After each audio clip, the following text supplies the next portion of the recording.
One who set the timing, pal. Oh, right.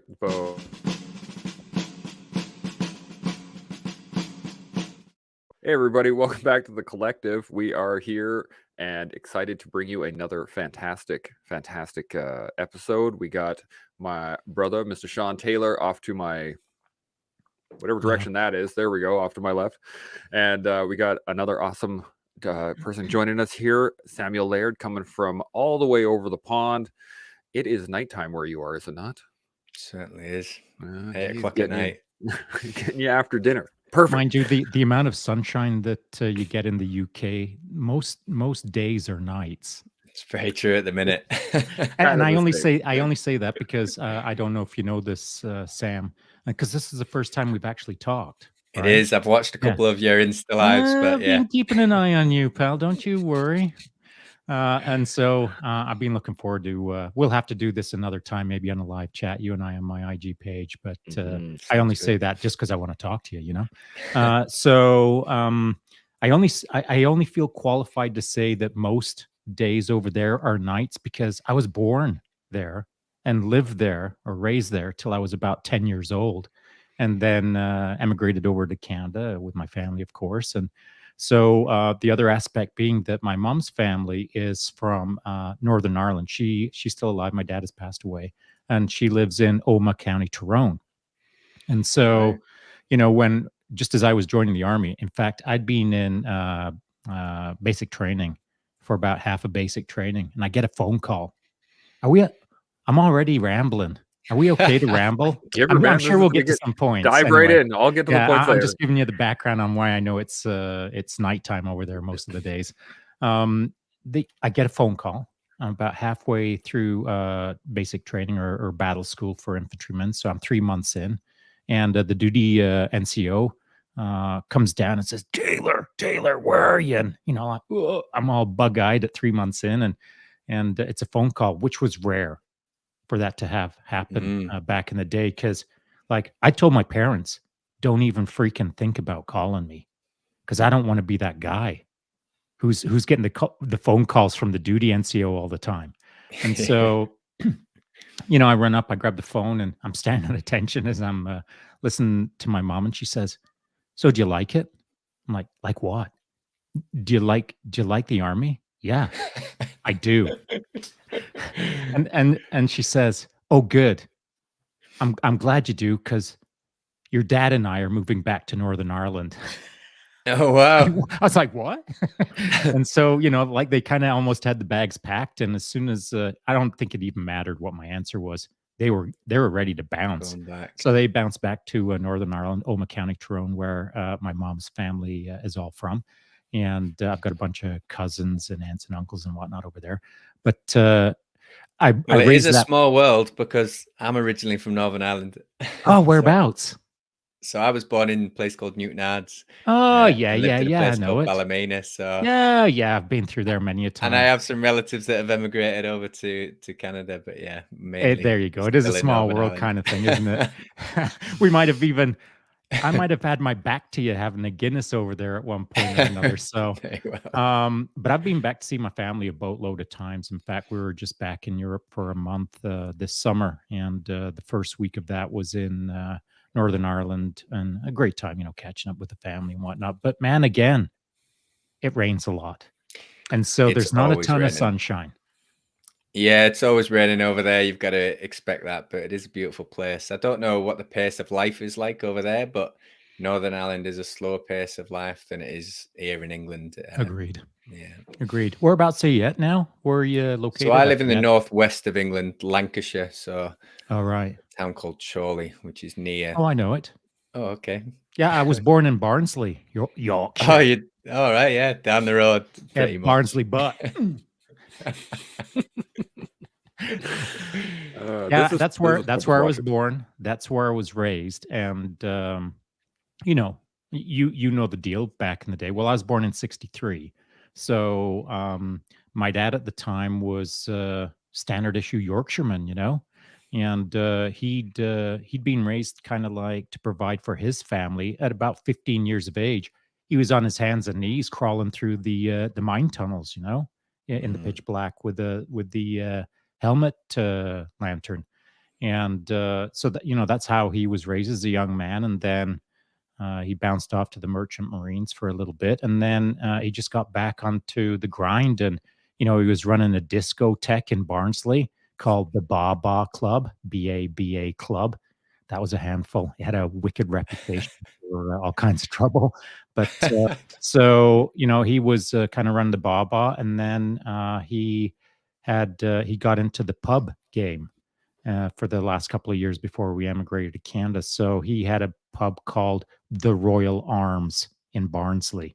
And when I say he had a pub, it wasn't really his. You know how it was the earliest forms of franchises back in the day. Yeah. He And had you the know how lease. that game was played back then. And so here's how I cut my teeth on trying to understand men, which who knows where this conversation will go, but I'm just rambling.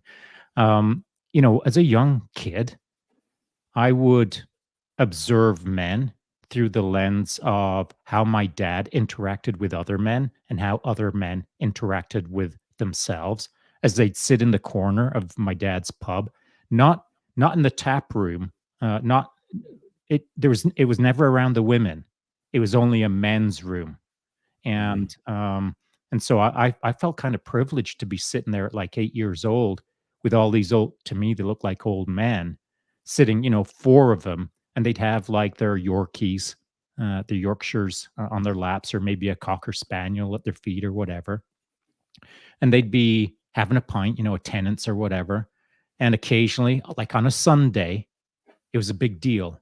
But on a Sunday, my mom would put out some blood pudding and make some Yorkshire puddings and do a little bit of this and a little bit of that.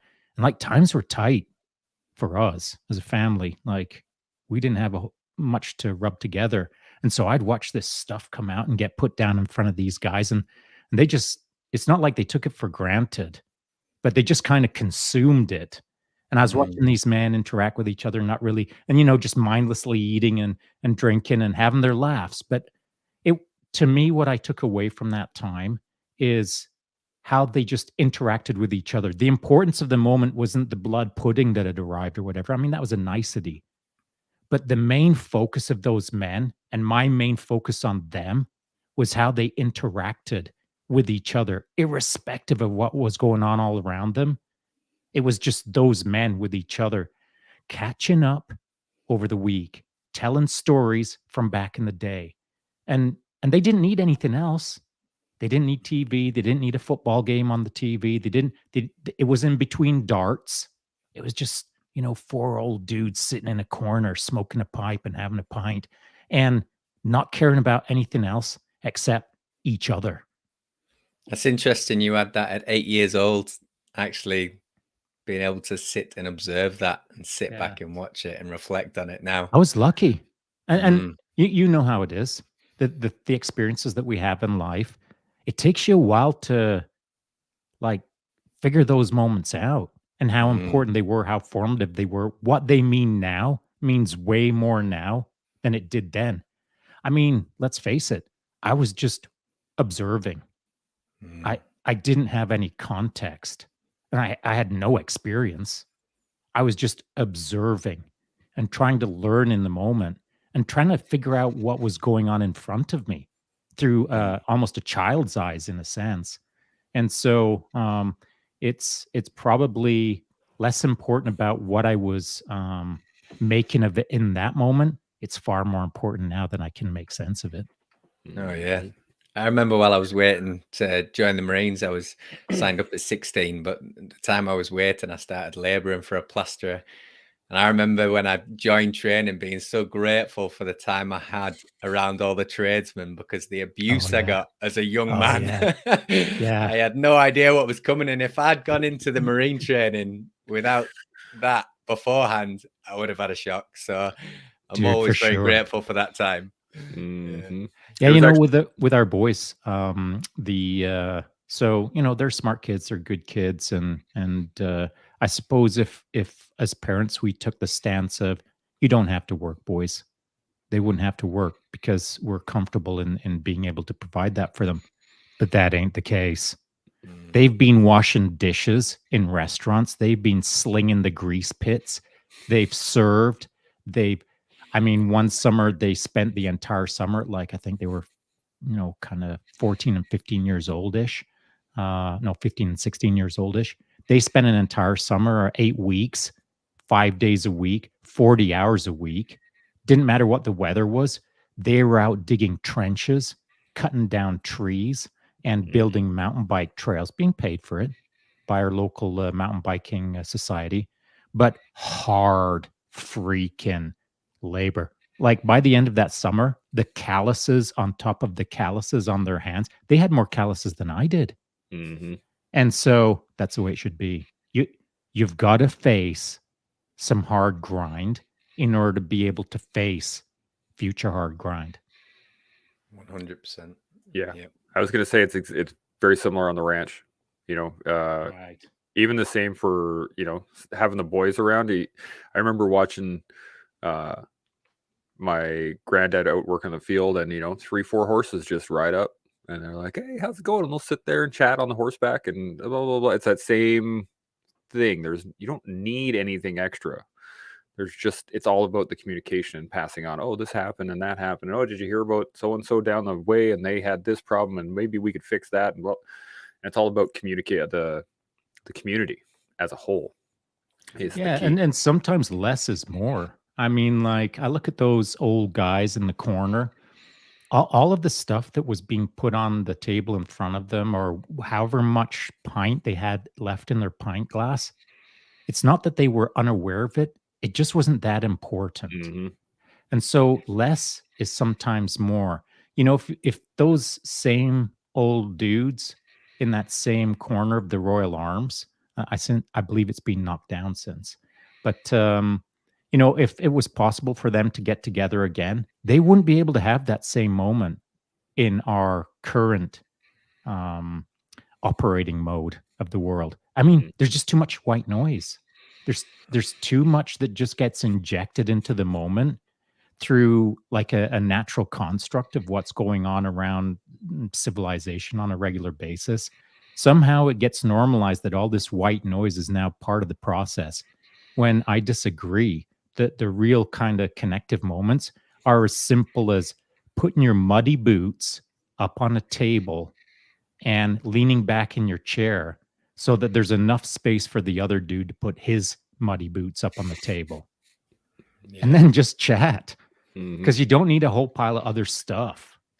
Yeah, I mean, one of the biggest problems we have now is distractions, isn't it? I mean, fantastic tool, but big distractions. And your story of the phone call in training reminded me that, guys now probably have mobile phones in training. Obviously, back when we joined, no mobile phones. So I remember we used to get letters, and we used to stand at the Oh, top yeah. and read the name out if you got a letter, and they'd Dude, always it was a thing.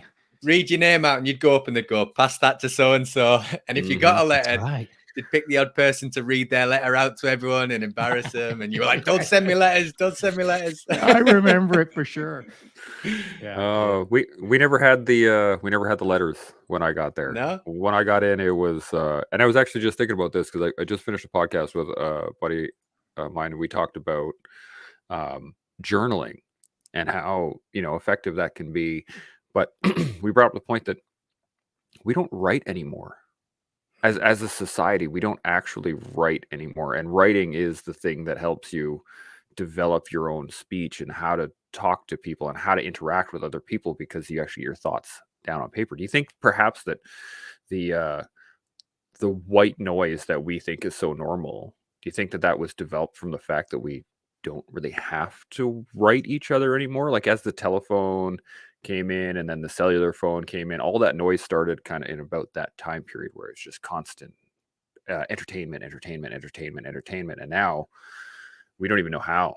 We don't know how to sit in a room quietly next to the other person and just chat. Any thoughts? Well, yeah, I do have some thoughts, and they're not just they're not just random academic thoughts either. They're deeds, not words thoughts. They're putting action to what I'm about to describe thoughts because I've had these same thoughts for a long, long time. And so I write.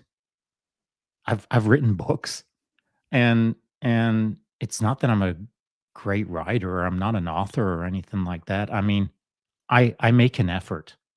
And so I came to realize some time ago on my old IG account, I used to write a fair bit, deeply, thoughtfully, etc.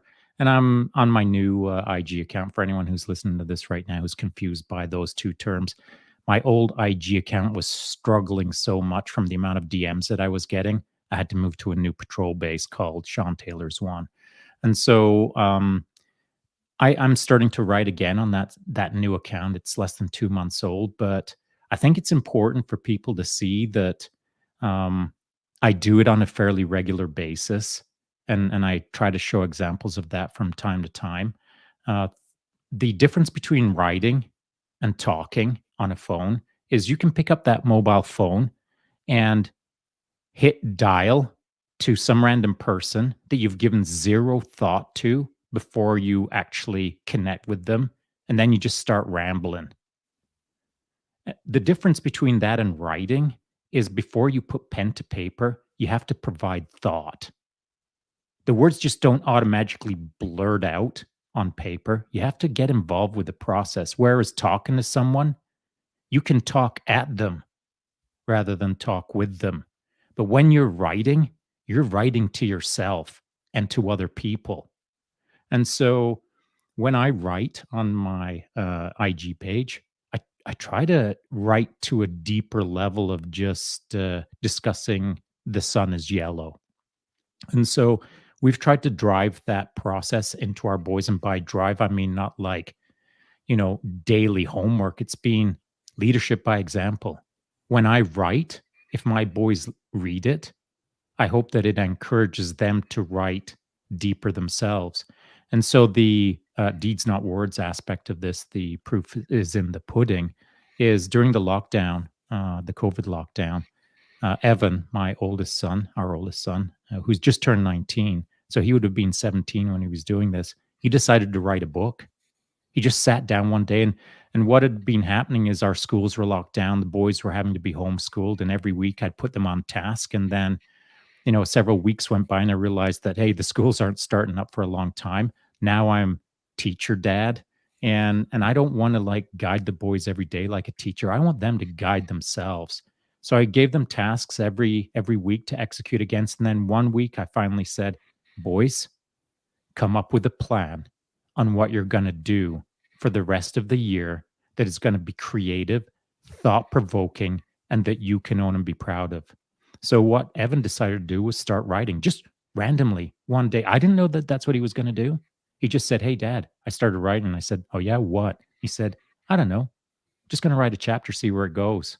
Next thing you know, it's like 350 pages of a science fiction novel that I've read, and he asked me to edit. And, it's a freaking amazing book, man. Like the story is awesome. And as I read that, or as I was editing it, and then read the final product and thought, this could be published. And the only reason it didn't get published is because he just got busy. Now he's in first year engineering. So it could have been published. But all of that aside, when I sat that book, the digital book down after I'd finished it and leaned back in my chair and thought, wow, that's my freaking son. Where did that come from? Like I just didn't know he could write that well. I didn't know he could think that deeply. I didn't know ... But man, it's a freaking awesome book. If no one ever sees it, doesn't matter to me. What does matter to me is that there's an awesome human being who just exposed some more awesomeness to himself just through the simple act of writing. Yeah. Any additional thoughts on that, Sam? You got any points on writing versus? Yeah, I've not wrote a book, but no, I do believe words are powerful.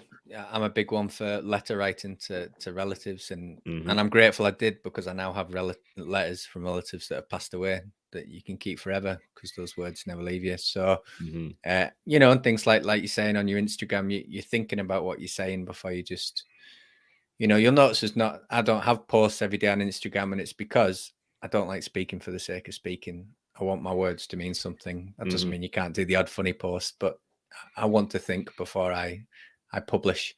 So Yeah, that's the beauty of writing. You can, and it takes time. There's something special in a letter, isn't there? When you write to someone, you've took time to do that, and you've had to walk down and physically put it into a post box. It's not, to just send a text message nowadays or to ring someone, like you said, you can do it without a thought almost. So, Oh, that's funny that you should say that, because for anyone who's listening right now in Canada, you wouldn't be overly familiar with the put it in the post box or what have you. I mean, what I envision when you said that, pal, is walking down the street and putting it in the red mailbox just through yeah, the we still got slot. that. I did it Right. yesterday. Yeah, I bet you did. That's You that's don't where have I'm them in Canada, no? negative.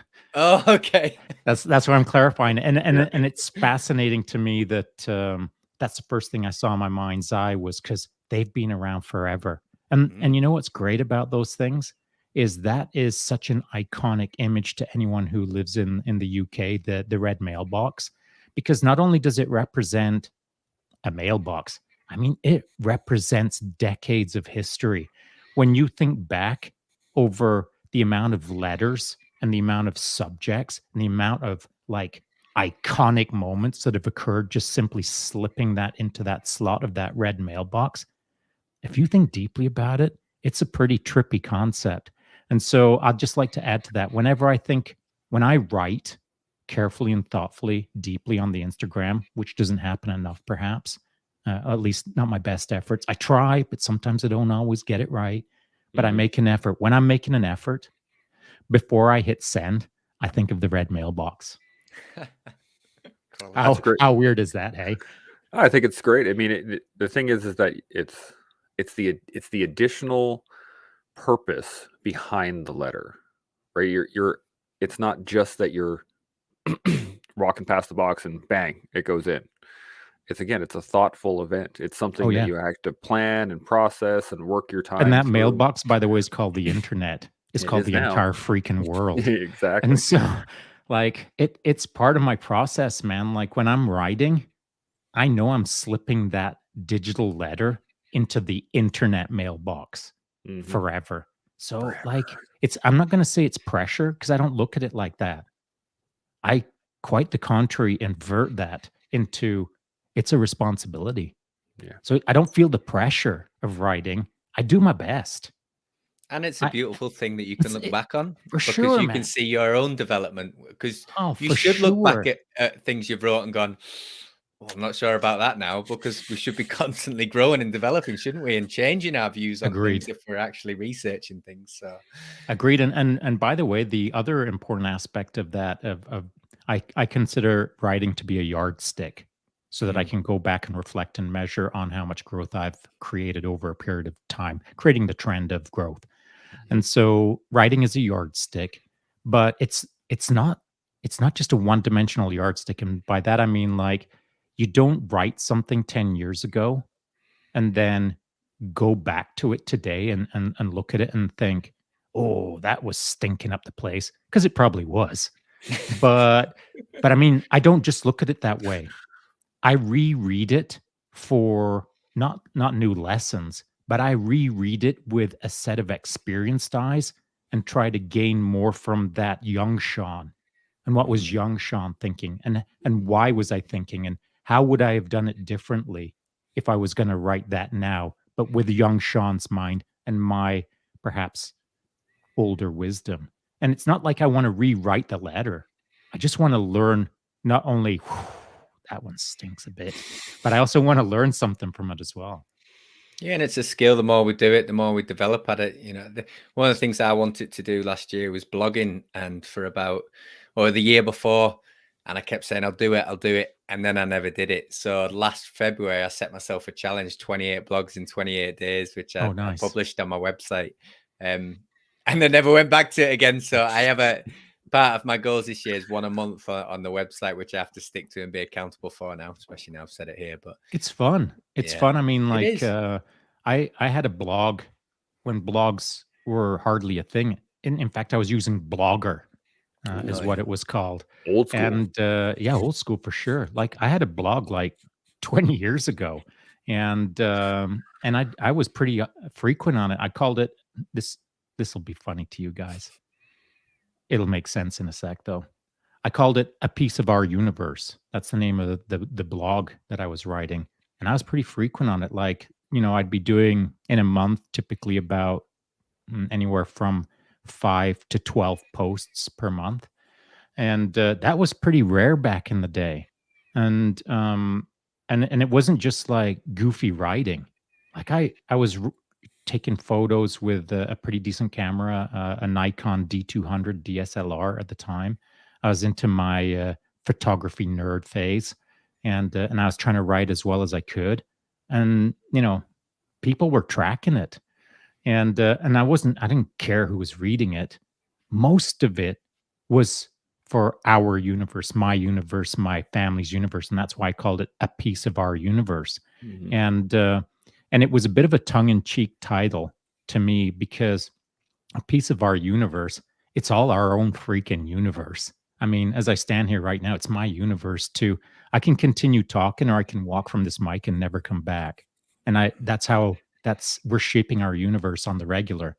So the tongue in cheek was it's our universe, me, but it's Mhm. also our universe, my family that I was blogging about per se.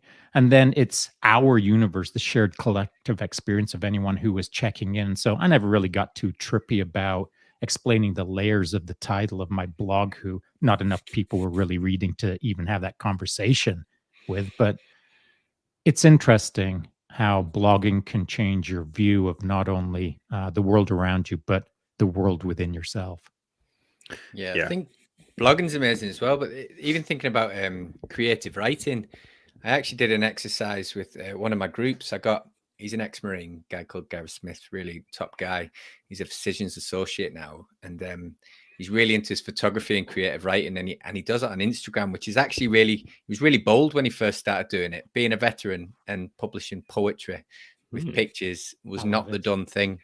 And he stepped out, it got uncomfortable, and he shares these fantastic creative writing pieces with some beautiful pictures with them. And I got all my clients to have a workshop with him, and then we all had to write a piece of poetry or creative writing, and it was a powerful exercise. And you think you're okay, but some of the stuff that comes out of you when you start writing things down, you're like, oh, where's that come from? It's a real powerful tool. Yeah. Agreed. 100%. So before we get any too far into this, we're already like halfway through the broadcast. We've been going Oh, hard. dude, I haven't That's even awesome, mentioned that right? Space Ninja that I Oh, started the last Space year, Ninja was creative freaking writing that I wicked. started through AI art and writing about But, Space Ninja. but But before that's a we whole get into different that, day. we have some comments that I just want to go through here because the people have been added some in here. So one of them was from James. I hear that 10 years in printing was good preparation before I started working the auto industry. Kids today are in and out less than a week. And yeah, that writing as a whole, like printing, is not really taught for very long in school anymore. And my boys are in school right now. And once it's basically legible, that's it. That's like as far as they go in terms of actual printing practice. So it is definitely is behind on that one. But I think Well, yeah, it's only behind if you're being a lazy parent.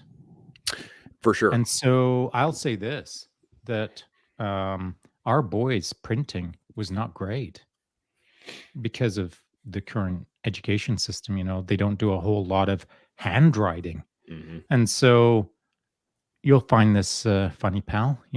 This is what I hit my kids with all the time. Boys, I was raised on the Queen's English, and that means that you will speak properly and write properly. It's not that hard. You just need to know how to practice more. Hmm. And that was it. So, their handwriting was not great. Their spoken word was not great, and their written word was not great when they were little kids, of course. But they were raised to meet a certain standard, and so that standard is, and it's how I was raised, man. Like the Queen's English. There's a right way and a wrong way to speak when you're trying to be a professional. I'm not talking about when you're being an army goof, which I was a lot. And I mean, I didn't use the Queen's English much, but in a not a formal setting, but in a setting where you're with people that you are unfamiliar with, particularly when you're writing to the internet. There's a way to write, and it shouldn't be sloppily. Mhm. Yeah, and one of the benefits is my wife is she has excellent writing, like really nice writing, and so my writing is atrocious, and I do need to practice it more. But um, the nice thing is that when we actually do work with them on their writing, or like my wife's big on thank you notes for Christmas presents and all these things, is that whenever the boys get something, they have to write a thank you note back. So they That's get great. and they get consistent progress on it. And what my wife would do before they could actually figure out how to write their own sentences, like Kinley right now, he's 5, he doesn't quite know how to write his own sentences. She'll write it out, and then he will then copy what was written.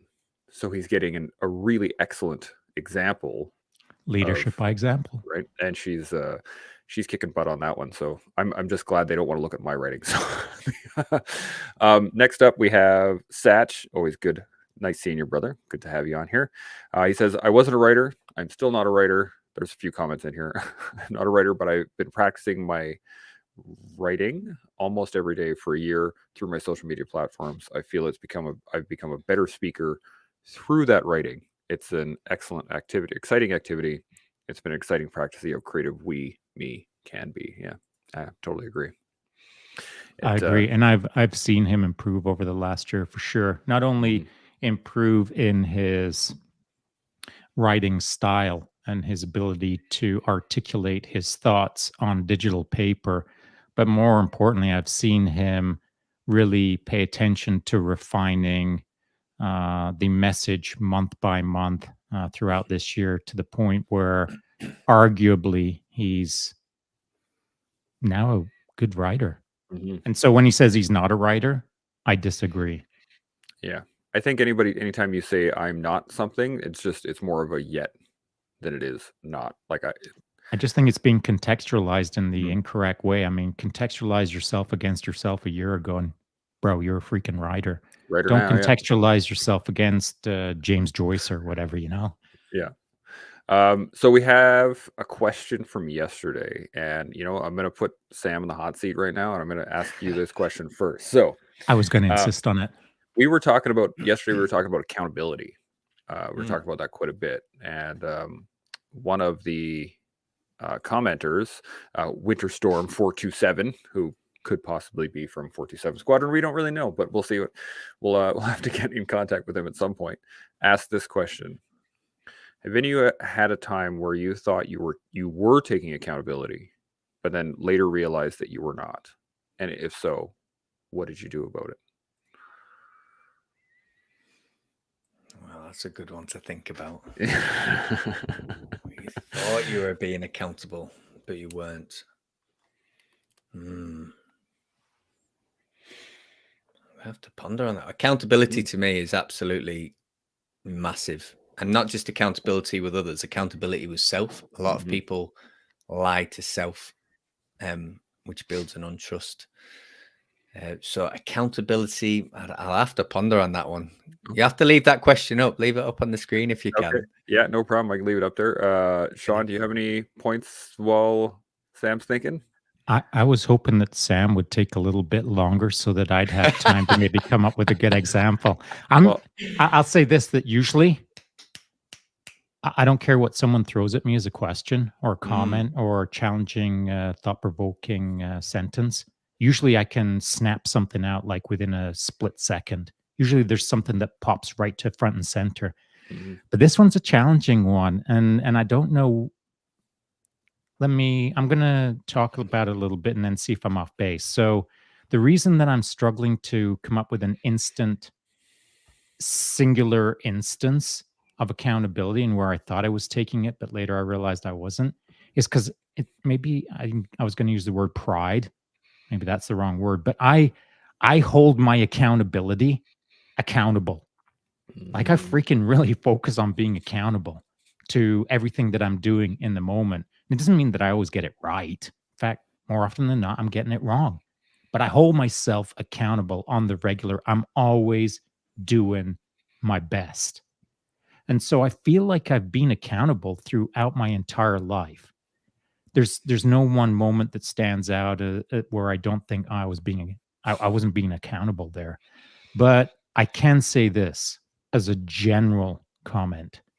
There's been many moments throughout my life when I haven't been the best form of accountability, and that's only realized based on typically the guy in on my left and the guy on my right, and me seeing that, oh, there's a better way to do it, or I can be more accountable in this moment as viewed through how that dude are being more accountable in the moment.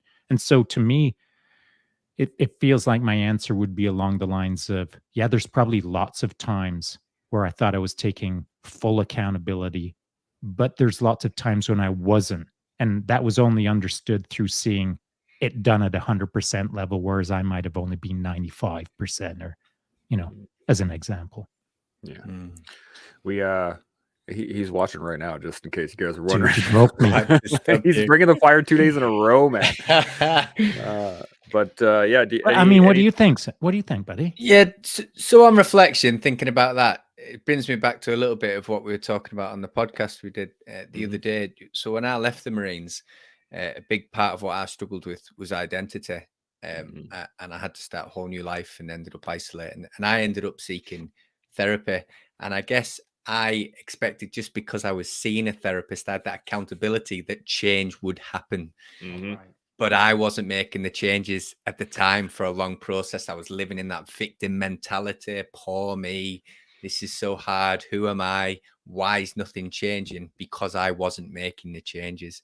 So I guess a reflection of that, there was probably 18 months or so when I left the military where I thought I was being accountable because I was speaking to somebody, but I wasn't actually doing the action in the background. And when I did and I changed, then everything changed. So, do you mind if I ask you a refining question on that? I'm just kind of curious. You may. Did you come to that realization of that skewed accountability through your own observation, or did it require an external force or an external observer to say, "Hey, pal, I know that you think that you've got this all wired tight, but you don't, and you need to change this, this, and this." So, was it you, or was it someone else that gave you clarity on your skewed accountability? Yeah, it's a good question. So if you reflect on it, essentially it's both, in the fact if you're uneasy in yourself, then you're not being your authentic self. So Right. that's your first light bulb moment. My second big light bulb moment was actually at the end of a session where the therapist said to me, I'm going to ask you a question and you're going to think it's a stupid question, but I'm going to ask it anyway. And I want you to walk away and think about it. And he said, do you want to change? Do you actually want to change? And I thought at the time, that is a stupid question. I've just sat here for 3 hours. Of course I want to change. Bro, what am I doing here? I'm changing right now, aren't I? Exactly. And then a few weeks went by and it was a light bulb moment for me. And everything changed from that moment. Everything. Action started happening from that day and never looked back. So Now, did you chew on the question like he asked you to? And did you chew on it day after day? And did day after day nothing bubble up, and then one moment organically, whatever, a light bulb went off and you thought, oh, that's what he was talking about? Or was it bit by bit, drip by drip, day after day? How'd it work for you? no, for me, that was really, it was chewing on it, but it was a light bulb moment. You know, when something just sinks in and go, what an idiot. I'm going round in circles. I'm doing loops because I'm doing the same actions and expecting a different result. And then that's when, okay, what do I need to do to change? I need to do this, this, this. And I did it straight away. Yeah. So when you describe that to someone else, whether it's someone that you like, it's a buddy, or it's someone that you just randomly sit down at a bus stop with and start having a chat, and you realize that you can be helpful in the moment in this same theme, how do you put that across to them? Do you say, I'm about to get on the bus. Here's a question that I want you to think about forever until you have a light bulb moment, and then jump on the bus? Or how do you put it across to someone? Someone that's struggling. Yeah. Someone that was you at one time. I would ask them what their values are. I'd want them to churn that up in their head for a while. What are your core values? And then, are you living in them? Mhm. A lot of people that are struggling aren't living in their core values. And most people don't even know what their core values are. If you don't know what your core values are, how do you even know your identity? How do you start to go down being purposeful? Mhm. Because if we're living outside of our core values, then what are we doing? That's a good one. Yeah. Yeah, I totally agree with that. In fact, our conversations that we have over here on the Pretty Regular in respect to this kind of theme is if I'll deny that phone call. If someone hits me up on this same theme, pretty much every time, no, not pretty much, every single time, I'm going to say to them, grab a pen, grab a paper, sit and stare at that paper until you can write down your why. I don't Well, care it's how a long big it one. lasts, a sentence, a paragraph, whatever. Come up with your why. Because Mhm. if you're having this conversation with me now, I know you don't know your why. Otherwise, we wouldn't be talking. So That's we're the talking. Simon Sinek, isn't it? That's his book. Well, I don't know. I didn't even know who that dude was. Straight up, I'm not kidding.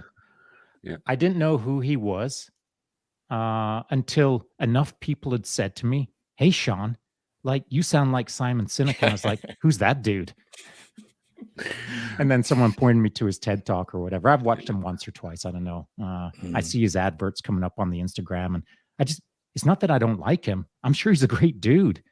I'm sure he's amazing. I'm sure he's like straight up spitting fire, but I don't know him. But I do know what does work for me anyway. And anyone that I've worked with, I know what works for them. And it's what I've been saying for about a freaking long time. And it's this: grab a pen, grab some paper, and don't get up from that chair until you've written down your why. Okay, now you've got your why. Cool. Next step is this: prepare to copy. Set a priority against your why, and don't get out of that chair until you figured out the priority. Is it a 1 out of 10? Is it an 11 out of 10? How important is it to you? Okay, now you've got your why. Now you've got your priority. Now get to work. Yeah. And that So- even goes back to the comment before about the person saying that they're not a writer. Well, if writing's a priority for you and you value it, then you will be a good writer because you'll put time into it, because you value it, because Yeah, it'll become a why. and ironically, how can you become a writer if you can't write down your why, being I want to be a writer? You got to start somewhere. Write Yep. it down. And when you see that you want to be a writer, prioritize it and then start writing. Yeah. We it's so true too, because it really, you just got to begin at the end of at the very, you just have to start whatever it is. You just have to start doing it. And we got Gotta another get uncomfortable. exactly. You do, but hang on a sec. I wouldn't, before we jump to a next Okay. question, because it's relevant to what we're talking about on the regular.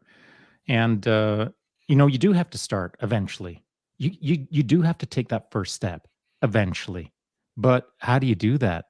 Like, okay, you've written down your why, you've prioritized, and now you're looking like, where do I step? Do I step forward? Do I step to the side? Do I step on a 90-degree angle? Where do I step? How does this all work? Well, as I see it, you're kind of stepping into a void, the unknown, because you don't know if you can write or not. You don't know how to write or not. You don't know how to do any of that. You're stepping into a void. And as I see it, you have two choices in that moment. You do it by yourself or you do it with help from others. And so the example being that podcasting is an example. This is a freak show for me. And so I wasn't doing this in fact, I started this exactly about a year ago ish. And so I had zero intention of ever, ever being in front of a microphone. And so, but friends asked me to, and then they called me some rude names and said that I had to, and so I did, and it's brutal. I found it like the worst. I absolutely didn't want to do it, but people kept saying do it, and I kept saying okay, and so I would never have done this on my own. So a large team around me that I didn't know existed at the time cajoled me into being in front of a microphone. And so at some point I said to myself, okay, I've stepped into the void, and some people around me have helped shape me in that void. But eventually you've got to own the freaking void. And so I committed to getting after it, which I have. And so this year, that's why I'm trying to do, over 600 live chats this year because I want to own the process. And that's what works for me. I know, I know how I work because I've been in a number of processes since I was a young bucket going into the army. I know how I work best, and it's this friction. Mm-hmm. I like it's got to be the suck. It's got to be adverse. It's got to be friction because that's what grows me fast. And as soon as I start seeing momentum because of me shaping my way in that frictioned state, then I'm encouraged by the fact that, oh, there was a time when I couldn't even look into the camera. But now I'm not too bad at it. But by 2024, 600 odd live chats later, I'll be better. Mm-hmm. So I still live in the moment. I look forward to being better in 2024. I can look backwards and think how bad I sucked. And so you've got to step off. You got to commit. And if you can't do it by yourself, look around for help to help shape you in the moment. Mm-hmm. And there's lots of people out there that can help. I mean, this is the benefit of the network that we're on right now, is the fact that there are literally millions of people out there that are willing to help, that have the skill set that you could learn from, that you don't even need to talk to, that you can just watch and learn from, right? Like it's so awesome. And I know we're going short for time, so I won't run on, but I'm not going to tell you the whole story of when I got into public speaking and things like that, but one of the tools I used at the start, because I used to sweat in front of that camera, was Instagram stories, because they delete in 24 hours. And I thought, what a great tool. If I sound like an idiot, it's gone in 24 hours, gone. No one's ever going to see it again. Try again tomorrow, do another one. It doesn't matter. But when you do it more. So for me to do my first actual post of a video, that were a really big thing, because that's staying on there. That's on your main feed. So I look at things at levels. And to me, stories were a great thing to practice public speaking, or to practice speaking to a camera. Agree. Unless, of course, you don't know how Instagram stories work, which I didn't. And so, searching for your content. and so when I bungee corded my smartphone to a tree out in the middle of the bush and first talked into the Eye of Sauron, I didn't know how stories worked. I didn't know they disappeared. I just freaking got after it. You went to town. There were some really great ones too. One of my favorites was the fact that the moment I realized that you had, it was a slow motion video of you like coming down a hill and around a corner and then like scooting past that was classic.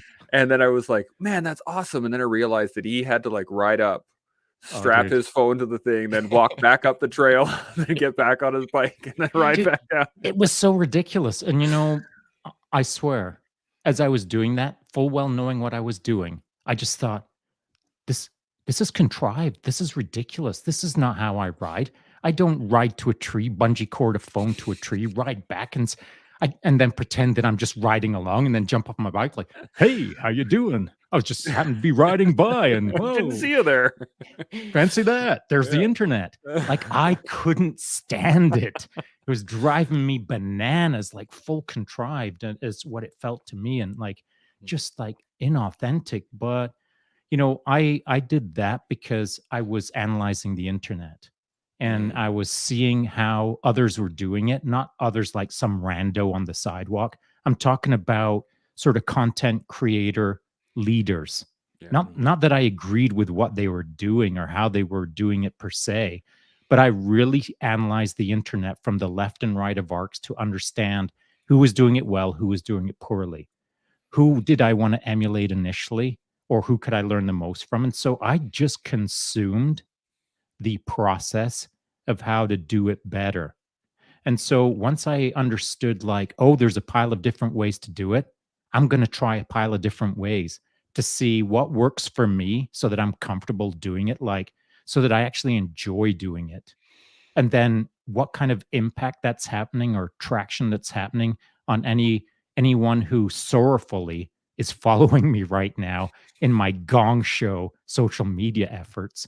And so I explored and experimented and practiced and tried a pile of things that either did or didn't work, but I didn't care because it wasn't, to me, it was just a case of, I'm still kind of having fun trying weird things. Let's see where this goes. And that's where I find myself today. Like, That's super important what you're saying there it's as well, super isn't it? important. Yeah. Because you've had to find your authentic self and all that. So you've tried what the professionals are doing in different ways, but you got to see what you're comfortable with. You know, one of the things I was doing over lockdown, I did a morning message every morning on stories, and I got a real lot of positive feedback from that. And when I stopped it, I got a lot of messages going, "Where's the morning messages?" They really encourage. I had no idea how much encouragement they were at the time, but I got to a point where, again, when I talk about words, I don't like speaking for the sake of speaking. So I then didn't want it to become a thing that I had to be on that phone every morning at 5, 6 in the morning and say something, because then it's forced and it's not being used. So now I'll occasionally do it, but I'm thinking about what I'm saying. But it had a season. But yeah, it's important that content is you and not mimicking what you're Agreed. seeing around the social media. There's great things out there as well. And it works for There some is. people, which is great for them. And you know, one of the ways that I kind of work around that, not work around, I try to be better at or do it better is, to your point, I'll step up to my first live chat is on my Instagram page, and then my second live chat is over here. So my first live chat, I have zero idea about what I'm going to talk about about 3 seconds before I hit go live. And then between the live happening and me reaching for my coffee and maybe having my first sip, I still won't know what I'm talking about. But I just try to exist in the moment and not sweat the details and I just talk. And then eventually someone joins and someone might have a comment or a question, or maybe no one interacts with me. Here's my deal right now. I'm still going to talk because I've assigned 600 live chats to myself, and I'm not treating it like homework or, oh, good, I got another live chat out of the way. Check that box. On to the next day. Thank goodness I got that. I don't look at it that way. I just exist and flow in the moment. Sometimes some good things are said. Sometimes I stink up the place a little bit, but I don't sweat the details. I'm just in the process, flowing down the river, seeing where it takes me. By 2024, I'll either have gone over the waterfall or the stream will still be running. We'll see. Yeah, we'll see. We'll see. I think the stream will still be running, but we got so we're almost out of time, actually. Dude, that you suck. We didn't even get that deep, did we? Didn't even get that deep, but Dude, we didn't even hardly barely scratch the surface. But these are the kind of conversations I love, pal. Yeah, well, Yeah, you know, and the funny thing is that John just joined us. I think I might have screwed up the timing when I first gave it to him, because he's just jumping on right now. But let me add him in real quick, and we'll see if we can get him on this next question. John, what's up, dude? Hey, buddy, Dude, how you doing? He's so bummed at you. You've got to be bummed at Chance Burrows right now, right? I mean, giving you the wrong timing. What Well, the I'm heck? looking at the podcast going on, and I'm like, you said 4 o'clock our time. Yeah, I think I might have missed up or I did 100% miss up the conversion to Atlantic. Way to go, Burrows. All good, man. All good. Yeah, so I got a couple comments here before we jump in. I'm gonna put John on the hot seat on this one before we jump into it. So You're the worst. Oh, I know, I'm so bad. So Oh, man. where do we go? Sean asked me my why. I was like, huh? Jokes aside, identifying my why change everything 100%. That's once you actually know where you're what to execute against. Perfect. Can we share Sam's social media platforms at the end, please? Yes, 100%. I will make sure that everyone is checked out for that one. And then, oh, hang on a sec. Yep. Before you continue any further, I was thinking about this just the other day because we had a couple of cool guests on the live chat over here, and towards the end, I was thinking, man, you know, like on a regular podcast, which we're trying not to be, just trying to hang out by the campfire. At the end of the campfire, there's no freaking way everyone would look at each other and say, okay, now let's talk about everyone's podcasts and everyone's IG links and send them over to the Twitters. Yeah. I mean, no one did that. And so if anyone's thinking about in the future hopping on for the campfire chats that we're kind of having, don't ever expect that we're pimping your wares on your social medias and all of that other. Like, I'm not into it. I'm not Yeah. into spend the last 10 minutes of the chat talking about the guests' social media platforms. I mean, let's put in the links, but let's not spend Yeah. the advertising time. You know what I mean? For sure. And yeah, I'll put them in the show notes so that we don't spend time actually just chatting about it. But so there was a follow-up question, Sam, initially on your answer from, you guessed it, Winter Storm 427. So, and it has to do with the authentic self. And I'm gonna throw John into the fire here because I really want to actually know what you were talking about. We were talking about authenticity, so that's where we're sitting around. But here's the follow-up to the question. Do you think your authentic self is ingrained in us and a building block of our character, or do you think it evolves over time, changing constantly? Ooh, that is a good question. Well, throw you into the fire. You're on. I think if we don't talk about evolution, then where does it go? I think we evolve every single day, and I think that goes from your character to your everything you believe in life. Things change, right? You could believe in one thing today, and new evidence is provided, like 6 months down the road or a year down the road, and that changes your belief in that one thing, right? And as strong as you believe in it, you can believe in whatever you want, but at the end of the day, when evidence says you're wrong, you have to change your opinion. So I think we evolve. I think who I am. I'm very autistic. I mean, I am what I am. I feel like everything I say is comes directly from my heart. Have I changed over the years? Yeah, for sure. I would say so. I think when I talk about being a father, being a husband, things like that. I would say maybe not as 100% into it as I should have been, and maybe definitely not my true self. But it's not who I am as a person. So I think I evolved that, and I am who I am now. I am the true person now, as I should be to my family. So I think I evolved in that, and in those cases as well, right? So I think we evolve every day, and that's every aspect of your life got to evolve. So I believe in that. Yeah, absolutely. Sam, you got any points to add on that one? Yeah, I kind of echo that. I do think we all have a kind of core identity, but it's all about what we're rooted into and what we feed from. And if we fertilize that soil, then we'll grow with that. So we'll change for better or for worse as life experience happens to us, as life happens to us. But I do believe we all have an individual, unique core identity. Yeah. And I can give kind of examples of that as raising my children. Like I look at my older daughter, and my beliefs and how I raise my children have changed dramatically. Like from my daughter that's 22 to my son that's 28 to my other daughter who's 17 to my son who's 15. And I could tell you, when it comes to school, for example, I don't treat him the way I treated my daughter who is 22.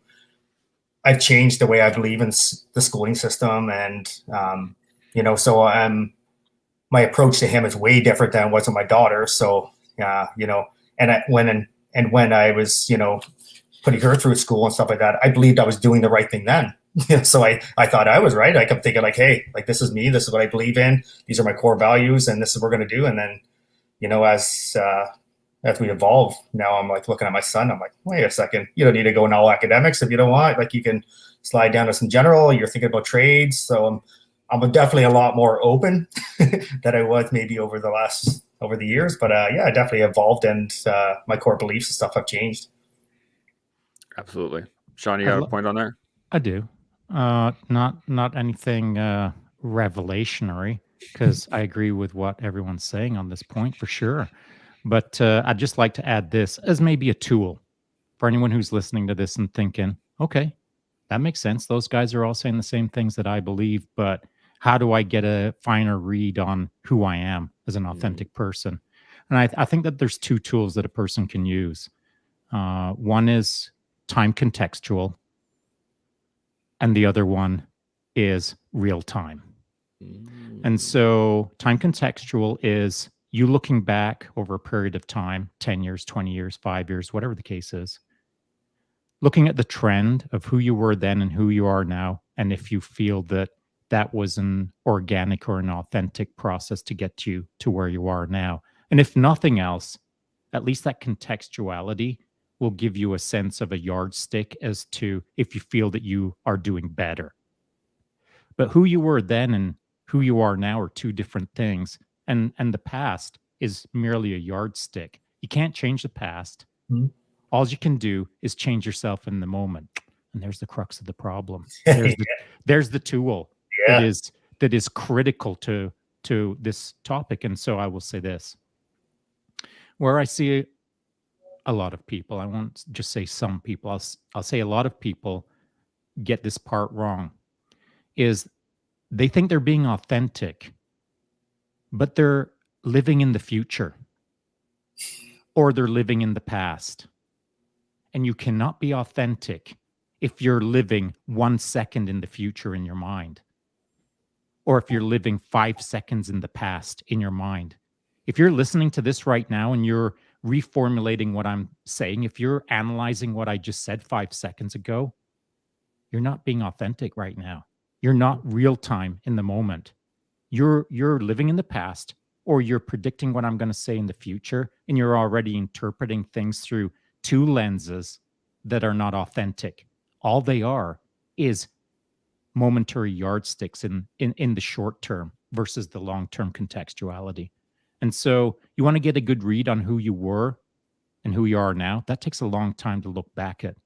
You can't contextualize who you are 1 second in the future or 1 second in the past. You got to live now, right now, and understand yourself authentically in real time. That's the only way you can get a read on who you are. All the rest is just white noise. I hope that made sense. You're on mute. If you could drop your mic, that would be a mic drop moment. But you got that brand new friggin' Negative. swivel arm that No. I'm just listen, I'm just chatting. And I wouldn't be able to say any of that nonsense if I hadn't have paid attention to the guys who led the conversation into this point.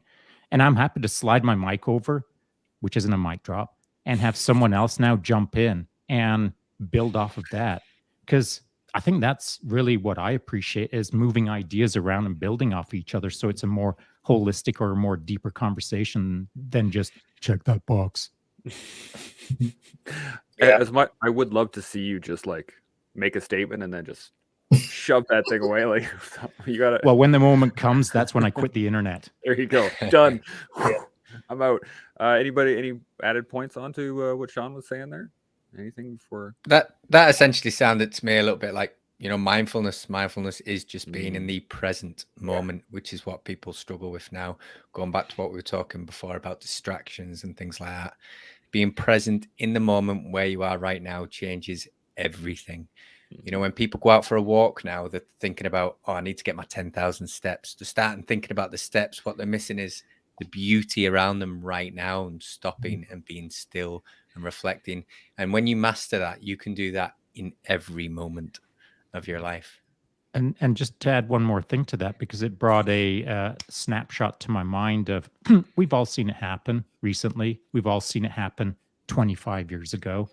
And that's the advent of the first electronic devices that came along when someone was going out for a run.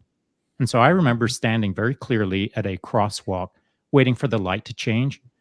And some fool ran up next to me in his jogging outfit of the day, all brand spanking new, with his brand spanking new watch that was telling him his brand spanking new heart rate. And he was so uncomfortable in the moment as he ran up next to me that he was jogging with his knees up to the 90 degrees. So he's got his knees all real high and he's scanning his watch every 5 seconds because he doesn't want to look at me. Yeah. And he doesn't want to look at anyone around him. He's too uncomfortable to interact with the moment because he's too uncomfortable with himself, that all he can do is glance at a watch that has no bearing on his life because he doesn't know how to interact in the moment. He's got to distract himself with whatever nonsense and then carry on. And so it started a long time ago. And it's only built where everyone, when they're a little uncomfortable in a social setting, they're going to look at whatever they can to not be in that moment in the real time. And it's a disturbing phenomenon, of course, but how does it all get changed? Well, back in the day, 25 years ago, I could have looked at that dude and said, "Hey, pal, are you okay? Is there something happening in the next 5 seconds?" Or said it nicer, Yeah, like timing for me. interacted with that dude and like try to snap him into real time rather than get his head out of the future because he couldn't exist in the moment. I mean, there's ways to do it. It doesn't have to be mean spirited or jerky, but I think honestly, we have a responsibility not just to observe it and shake our heads and think, "You clown." I mean, we got to like interact with it and maybe help guide someone a touch, even just a minor recalibration without being a goof and just saying, "Hey, pal, how you making out?" And then see where the conversation goes. Yeah, that brings up an interesting memory of mine from many years ago. This is actually before I was in the army. I was heading to work, and I had left early for some well earlier than what I needed to be, so I had a lot of time. And as I was walking down the stairs to cross the bridge to go to downtown in Calgary, there was a guy just sitting there, and I could have walked past him, as I've walked past many people. I could have just, nod, up, out I go, right? But something told me that there was I was like, "Hey man, how you doing?" And he looked up at me and he said, "Honestly, not well." He said, "Oh, just sat down beside," and we sat there and chatted it out. And it was there were many, many, many, many, many times prior to that where I would have run down those stairs with my headphones on, or I would have ripped down that hill on my bike with my headphones on, completely outside the world, looking for where I'm going next. But it was in that moment where I was just there in that moment. And I talked to him, and eventually we got to a point where he was saying that before I walked up, he was ready to throw himself off that bridge. And then we just sat there and chatted and chatted and chatted and chatted. And then I realized I had to go to work. And I was like, "You know what, man? I appreciate you chatting with me, but I got to head off to work. I hope you go home and I hope you have a great night." And he said, "Thank you." And he walked off. But it was one of the few moments that I was, until I learned how to do it, it was one of the few moments where I was there, 100% there. Yeah. And then there was nothing else in the world except for that conversation.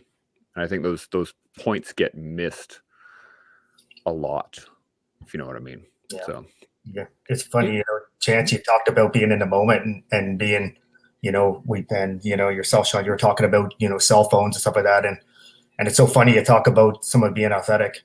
They sit down, they go to an event, whether it's a sunset or it's, life-changing moment or something like that.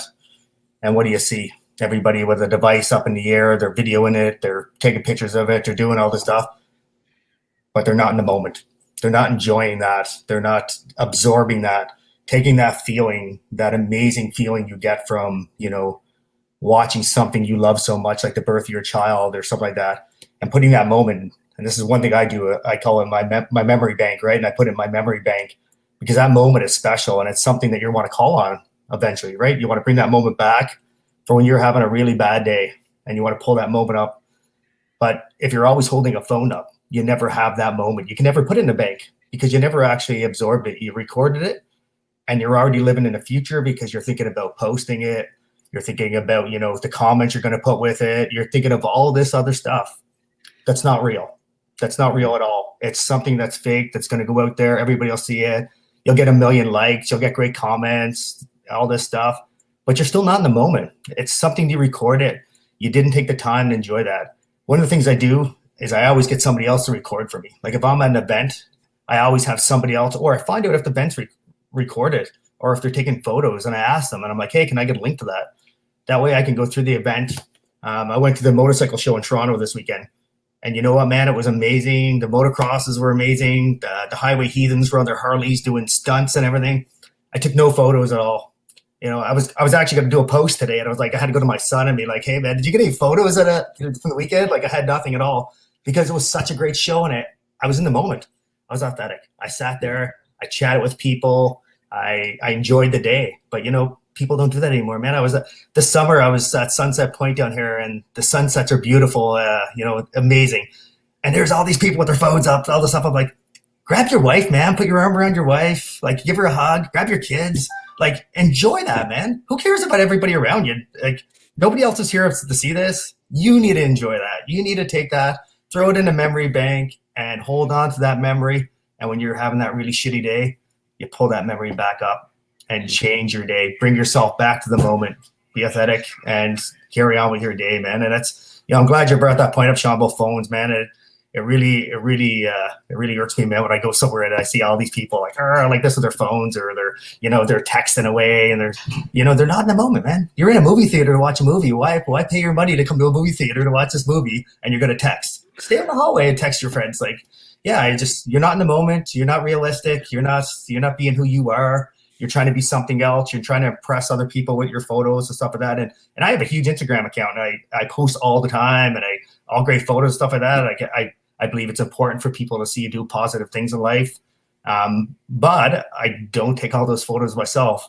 And I can prove it because I have an old crappy phone. And if I took those photos, you would be like, oh my God, like, what kind of photos are they, right? So I have everybody around me do it, or I get the event to do it. But living in that moment, man, and being authentic, right? Being able to tell, people, this is who I am. I absorbed that in, and I enjoyed it. Like when I seen you this summer, Chance, like that, I went to Edmonton to see Chance there. Like, that was a great moment, man. I wasn't on my phone when I talked to Chance. I haven't seen him in years, man. I wanted to sit down. I wanted to hear how great he's doing. I wanted to find out about him. He didn't sit down and I grabbed my phone and start texting my friends or anything, or, I enjoyed the moment with him. Yeah. It was a great evening, actually. I think we went to like 1:30 or something. Like, we were chatting in the hotel bar for quite a while. They kept coming up like, are you guys ready to leave? We were You gotta get out. it was a great day. Yeah. So we have last couple things before we shut her down here in reference to Chance's story. I think pain recognizes authenticity. That's an interesting thought. Wonder if it might be something to talk I did about. have a thought on your Yeah. story about how you were Give her- going down the stairs, saw a guy sitting there, et cetera, and that's good stuff. But I'd just like to throw this out as a thought experiment, just to Yeah. challenge anyone on how they would view a moment like that. I think that a lot of people, whatever, there's an amount of people out there that would have been going down those stairs and looked at that dude sitting there with his hung head low and thought, oh, no, am I going to have time for this? Mhm. Oh, no, another chore. Mm-hmm. That's not how my head works. When I see that, or if I'm in a coffee lineup and the person in front of me, whether they look interesting or not, I look at it as an opportunity to get involved in the world around me. Yeah. And so I look at it like almost a Christmas present. I know it sounds weird, but if I've never met a person and I'm like, you two dudes, I don't know you. I was looking forward to this like a Christmas present. Because, man, I'm unwrapping a present, and it just so happens to be cool. And so that's how I look at moments on stairs like that. I see a dude or a girl, whatever, with their head hung low. It's an opportunity for me to not treat as work, but treat as an opportunity.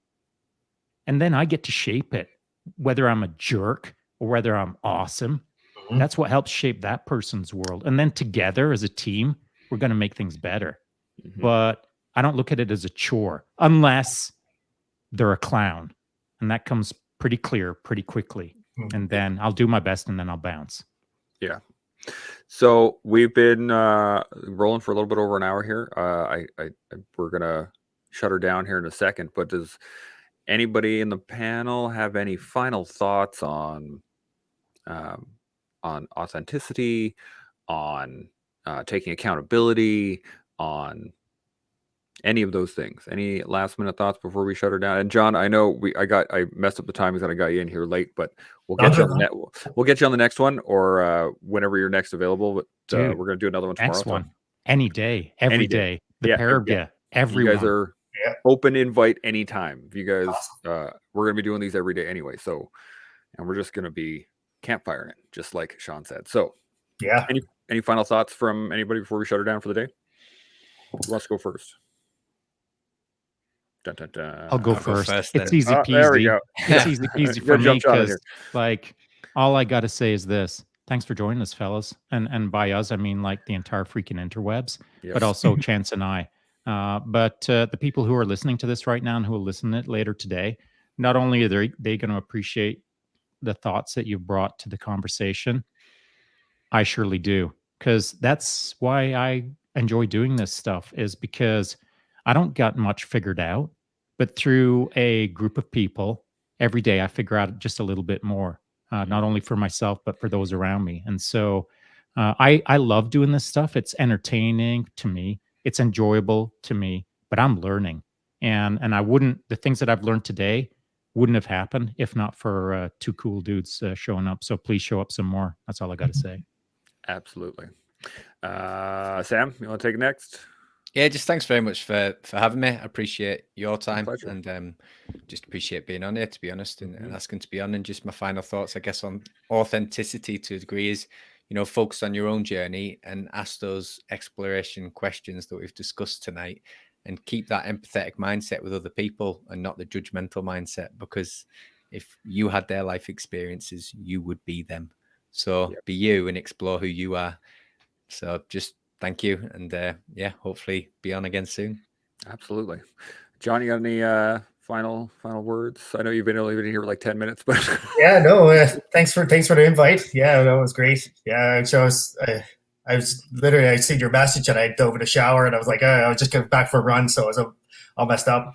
But yeah, no, thanks for the invite. It's always great chat with you guys, and accountability. It's I think it's enough people got to look in the mirror at themselves these days, and I tell my kids this all the time: be accountable for your actions, be accountable for who you are and everything you do in life, and being kind. And I tell my kids, treat everybody like you want to be treated, and if you're going to be a jerk to people, expect them to be a jerk to you, and be accountable for your actions. If you do it, you got to own up to it and take the consequences on. And through journeys in life, I know for myself, like over the last few years have been crazy. Some messed up stuff has been going on, but it's nobody's fault. It's mine.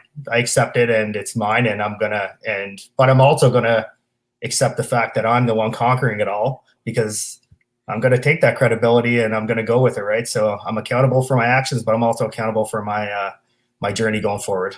Yeah. Absolutely. Yeah, 100%. I'm going to echo Shaun here. I can't thank you guys enough for jumping on here. And yeah, open invite any day, anytime. Like I said, we're going to do these every day. So just hit me up. We will we will get you in here.